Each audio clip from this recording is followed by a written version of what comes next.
Good evening, Dr. March. We are team number 1, Melissa, Flavio, and Vince, and we are meeting to discuss our progress on our final video that is related to the talking on the 5 Ds, which are discover, dream, design, destiny, and deliver.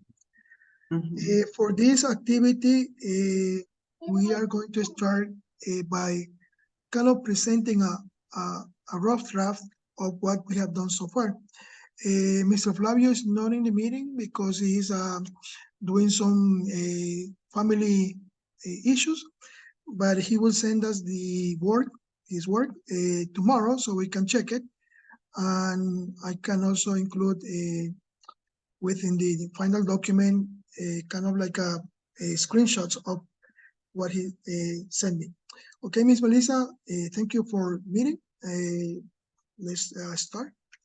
Yes, so what I have is are the slides, just the slides that I know I need to turn it into a video, but in a way I have like the idea of what I want to say, and I'm just eager to hear your feedback. So let me see if I can share my screen. And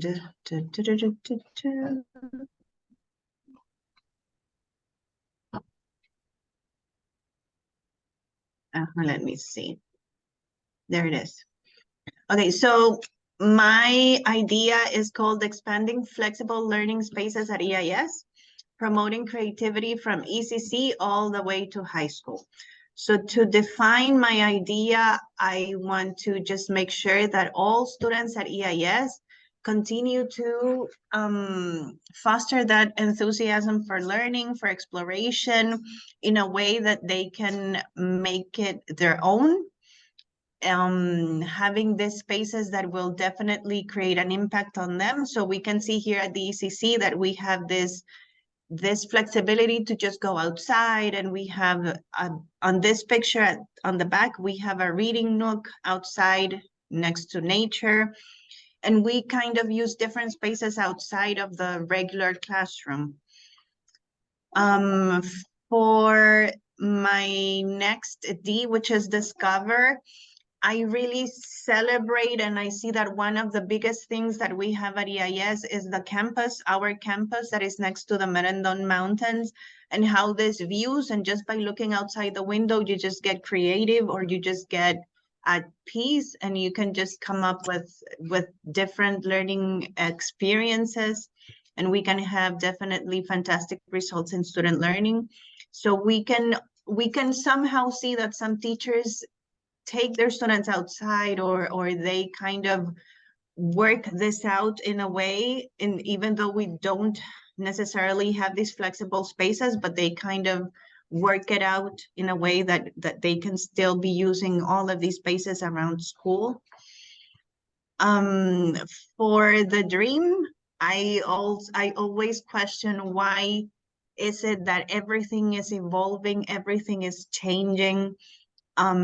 Specifically, if we talk about the Google offices or other big enterprises and they have this collective working spaces. And if I see education, and we visit most Honduran schools, we just see the regular classroom, rows of desks, or if it's possible, you can have like small groups, but not like the big learning flexible experience that you want students to have.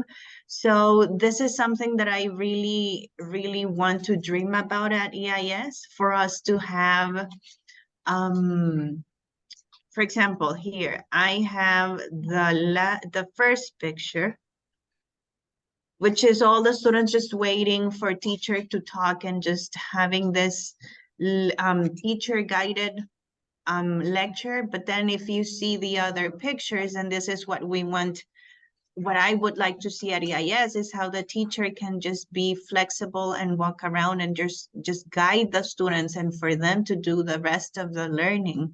So these are the two big ideas. This is my dream, that at EIS we can just come up with this beautiful thing of flexible learning.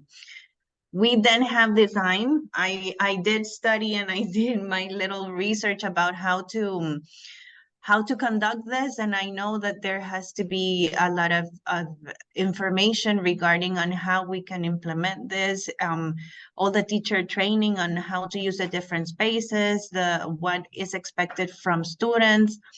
I know budget might be a difficult one, but thankfully that is not going to be a big one, because we do have all the necessary components to come up with this big idea.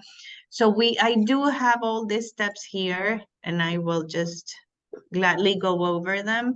But for time wise right now, I think it's there.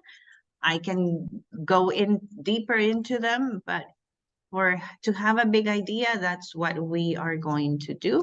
And here are some other pictures about how does flexible learning looks at ECC. This one here, for example, when they're learning about math, about fractions, about quantity, how they play with the different things, how they move around the classroom. On this one at elementary, we can see the teacher sitting with them. Some other students are outside of the classroom. So we can see how different learning experiences happen, and not necessarily you need to be sitting down on a desk or waiting in a line or just following the traditional educational system. I have here a short video just on how to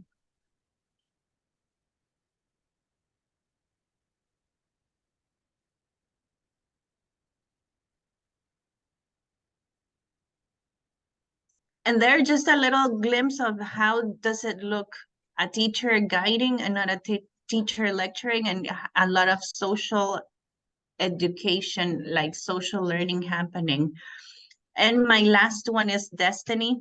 And I want to just present this initiative in a way that we can become change agents in our students. How? By promoting this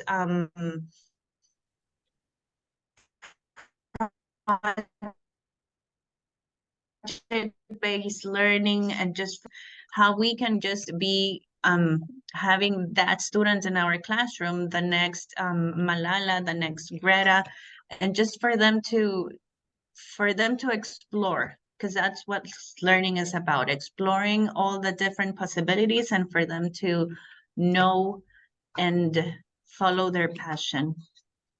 So I'm gonna stop sharing. So that is my small idea. I know there's a lot of organization that I need to, and probably take out information, right? Because I know Dr. Margie said that she wanted it to be like an 8-minute video or smaller, not with a lot of words, but that's the idea, Vince. So I don't know, like, what your feedback or what comments you have.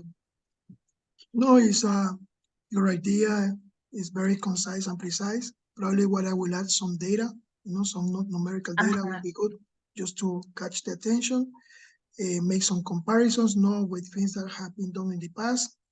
I know that some schools, they have what they call maker's place, which is it could be done in the library, where students, or inclusive in a small place in the classroom where students can, do more hands-on activities. I also noticed the implementation of project-based learning. That's something that I usually do in my classes as well. Creating teamwork is important, and it will be good to also do some data collection on your activities to see if they're effective in the learning process, with what students work best, what they need a little bit more differentiated learning. But it looks very, very, very in the right way, the right path. Okay, super. Yes, thank you. In my case, I don't have an actual presentation, because I'm gonna put in present. But here I summarize it. I call it, also the 5 steps here. If you see I'm presenting, yeah, I do have the discover. So in my case, I'm very into assessments, the formative and the summative process. So here I said that conducting a needs assessment to understand what learners already know and what they need to learn, that's also important. It's like give them options, a menu, so they can customize learning. Also identify the desired learning outcomes and goals for the instructional experience, gathering data and resources, including existing educational materials, research, and technology tools that can support the learning process can be also very beneficial. So I try to, if I'm going to introduce something, for example, Canva, that is used for posters. So I tell the students, okay, this is the way you're going to design your brainstorming idea and how you can put it in a way that it is attractive to other people. It's like a gallery walk, I tell them. That's something that I'm going to do in the discovery part. For example, it says what instructional topics will, if adopted by a large group of learners, have a significant impact on the education profession. And here students explore new topics and concepts, sparking curiosity and encouraging learners to ask questions and seek information independently. Because that's what I ask the student. First, do this in an individual way, and then you can pair and share, what you know. Then I have the design part. That's why I want to establish clear learning objectives and outcomes that will align with the discovered needs and goals. Here, identify assessment strategies and methods for evaluating learning progress and intended goals and outcomes. So I want to see how the students periodically can measure how much they have learned or what things they need to reinforce in order to master the concept, Yes. For example, I put in here what tools and technologies identifying discovery can be leveraged to enhance this strategy, and here students engage in the planning and organization of the learning experience. So sometimes, I implement ideas like Socratic seminar, for example, or, inner circles, things that motivate students to discuss and at the same time to be able to say, oh, provide me feedback. No, I want to see if I'm doing this right, like the same thing that we're doing right now. In the dream part, obviously, I want to implement the instructional plan, facilitating the learning activities, providing support and guidance to learners. So for me, it's very critical to give feedback as soon as possible, because in that way, the students can say, oh, I know what I'm doing right, I know what I'm doing wrong. So if I want to get a good grade in this project or in this assignment, my teacher already provided me some guidance for that. And of course, having a very welcome classroom, something that in high school, is a project. My class, for example, is one of the pilot classrooms that we want to not only create, a very attractive class environment, but also power the classroom with solar energy. We want the students to also install these solar panels. And that's why we have this project called TONE and for the students. And hopefully by the end of this school year, we will be able to do that. The destiny part is when I develop a detailed curriculum on the lesson plan that outlines the content, activities, and assessments, creating instructional materials, resources, and technology that will support the learning objective. So I tell the students, okay, it's important now in the era of technology to have something digital that you can store, like having a personal library that you can access depending on what I want you to do research on, or something physical, that you can create a poster in the classroom that all the students can also benefit from that. And the delivery part, that's when I produce multimedia content. That's why students are also encouraged to do videos, podcasts, things that in a way they can communicate with others. So it's being a learner and a learner, and also someone who wants to learn from others. So that's pretty much what I want to do as well. Yes. So yes, I definitely love like the organization and how clear you have it for each D in this inquiry.